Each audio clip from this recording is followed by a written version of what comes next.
Hi, I'm here with part two of story of Jehu, the son of Nimshi. I've already read through 2 Kings chapter 9, which is part one of the story. So I'm going to be reading 2 Kings chapter 10, which continues the story. So starting with verse 1.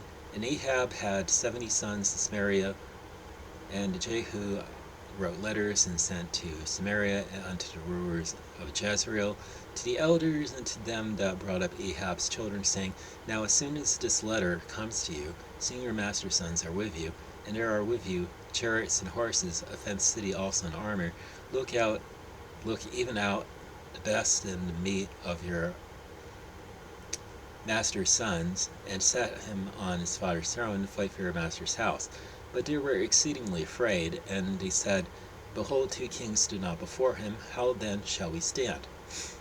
And he that was over the house, and he that was over the city, the elders also, and the bringers up of the children, sent to Jehu, saying, We are your servants, and will do all that you shall bid us. Will not make any king. Do you that which is good in your own eyes.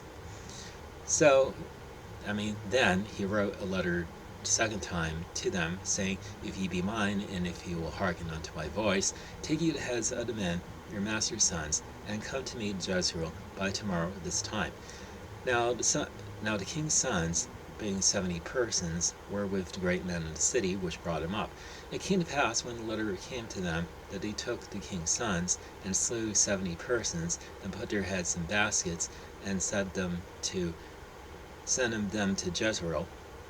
And there came a messenger, and told him, saying, They had brought the heads of the king's sons, and he said, Lay them in 2 heaps at the entering of the gate until the morning. And it came to pass in the morning that he went out and stood, and said to all the people, You be righteous, behold, I conspired against my master, and slew him. But who slew all these?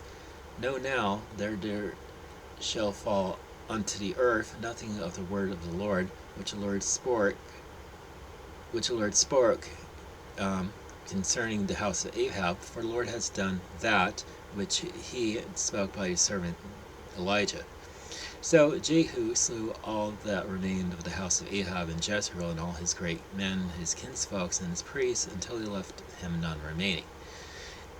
And he arose and departed, and came to Samaria, and as he was at the shearing house in the way, Jehu met with the brethren of Ahaziah, the king of Judah, and he said, Who are you? And they answered, We are the brethren of Ahaziah, and we go down to salute the children of the king and the children of the queen. And he said, Take them alive. And they took them alive, and slew them at the pit of the shearing house, even 42 men. Neither left he any of them. And when he was departed thence, he lighted on Jehonadab, the son of Rechab, coming to meet him, and he saluted him, and he said to him, Is your heart right as my heart is with your heart? And Jehonadab answered, It is. If it be, give me your hand. And he gave him his hand, and he took him up to him into the chariot. And he said, Come with me, and see my zeal for the Lord. So they made him ride in the chariot. And when he came to Samaria, he slew all that remained unto Ahab in Samaria, until he had destroyed him, according to the saying of the Lord, which he spoke to Elijah. And Jehu gathered all the people together, and he said unto them, Ahab served Baal a little, but Jehu shall serve him much. Now therefore call unto me all the prophets of Baal, all his servants and all his priests, let none be wanting, for I have a great sacrifice to do to Baal. Whosoever shall be wanting, he shall not live. But Jehu did it in subtlety, to the intent that he might destroy the worshippers of Baal. And Jehu said, Proclaim a solemn assembly for Baal, and they proclaimed it.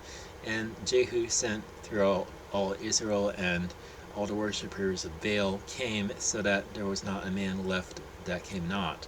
And they came into the house of Baal, and the house of Baal was full from one end to another. And he said unto him that was over the vestry, Bring forth vestments for all the worshippers of Baal. And he brought them forth vestments. And Jehu went, and Jehonadab, the son of Rechab, into the house of Baal. And he said unto the worshippers of Baal, Search and look, that there be here with you none of the servants of the Lord, but the worshippers of Baal only.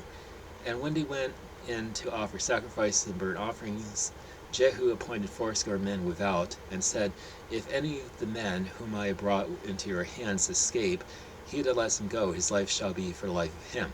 And it came to pass, as soon as he had made an end of offering the burnt offering, that Jehu said to the guard and to the captains, Go in and slay them, let none come forth. And they smote them with the edge of the sword, and the guard and the captains cast them out, and went to the city, to the house of Baal. And they brought forth the images out of the house of Baal and burned them. And they broke down the image of Baal and broke down the house of Baal and made it a draught house unto this day. Thus Jehu destroyed Baal out of Israel. Howbeit from the sins of Jeroboam son of Nebat, who made Israel to sin, Jehu departed not from after them, to wit, the golden calves that were in Bethel and that were in Dan. And the Lord said unto Jehu, Because you have done well in executing that which is right in mine eyes, and have done unto the house of Ahab according to all that is in mine heart, your children of the fourth generation shall sit on the throne of Israel. But Jehu took no heed to walk in the law of the Lord God of Israel with all his heart, for he departed not from the sin of Jeroboam, which made Israel to sin. In those days the Lord began to cut Israel short, and Hazael smote them in all the coast of Israel from Jordan eastward, all the land of Gilead, the Gadites, and the Reubenites, and the Manassites, from Aroer, which is by the river Arnon, even Gilead and Bashan. And now the rest of the acts of Jehu, and all that he did, and all his might, are they not written in the book of the Chronicles of the kings of Israel? And Jehu slept with his fathers, and they buried him in Samaria, and Jehoahaz his son reigned in his stead. And the time that Jehu reigned over Israel and Samaria was 28 years. Now, in the latter part of the story, Jehu is basically waging war against the sons of Ahab and rest of Ahab's family, and basically what the whole family out, and also destroyed Baal worship from the northern kingdom of Israel. However, at the end of the story, we find out that Jehu did not depart from the sins of the first king of the northern kingdom of Israel, Jeroboam son of Nebat, who erected these golden calves that were, one was in Bethel and the other was in Dan. I mean, because they wanted to worship God their way and not God's way, and just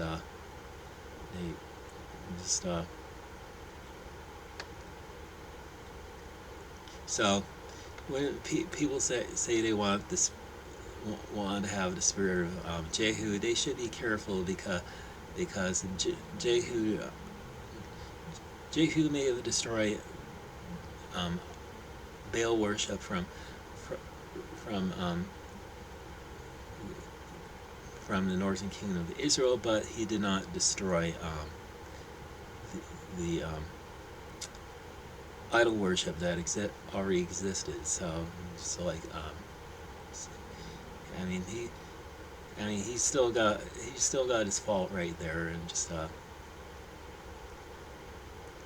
of course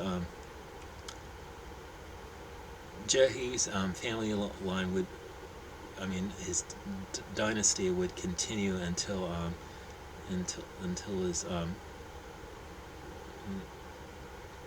his descendant Zechariah was born and took the throne, and was there for a short time until he was slain. Just anyway, that's pretty much all I have to share with you in this video. So have a good day, and may God bless you.